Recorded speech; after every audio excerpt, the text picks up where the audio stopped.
Hello. So when thinking about what to do for the project and how to speak to the high schools and speak to students, I put together a breakdown of how to fill a 50-minute class. And it starts out with a 5-minute bio of who you are, what you do in your business, what you do on a daily basis, and how you came about working in that career for about 5 minutes. And then you're going to give them a personality test for 10 minutes. You're going to give them a personality test that tells them what they're naturally wired to do, what their natural talents are. It takes about 10 minutes to give them that test.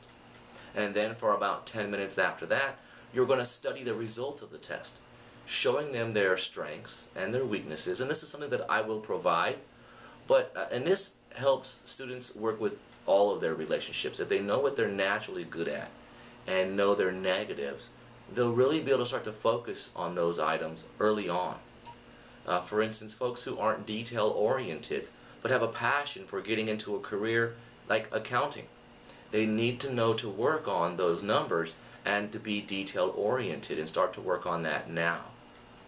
Then for about 10 minutes, talk about potential jobs, what you do in your job, the different positions on your job. Do you have an assistant? Do you have a salesperson?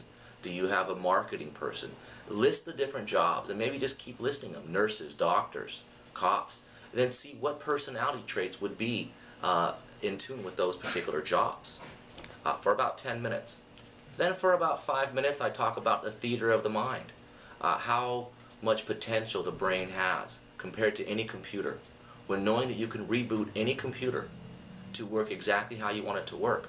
Well, these young minds need to know that they can reboot their minds to start being who they want to be tomorrow. Then about 5 minutes of just questions and answers. And 5 minutes just talk about careers and how important it is to get into a career instead of a job by knowing your natural talents, not to waste any time coming out of high school, but jump right into stuff. Go with a niche and go with something that you love to do, thus getting into a career early. That's a simple breakdown for a 50-minute class.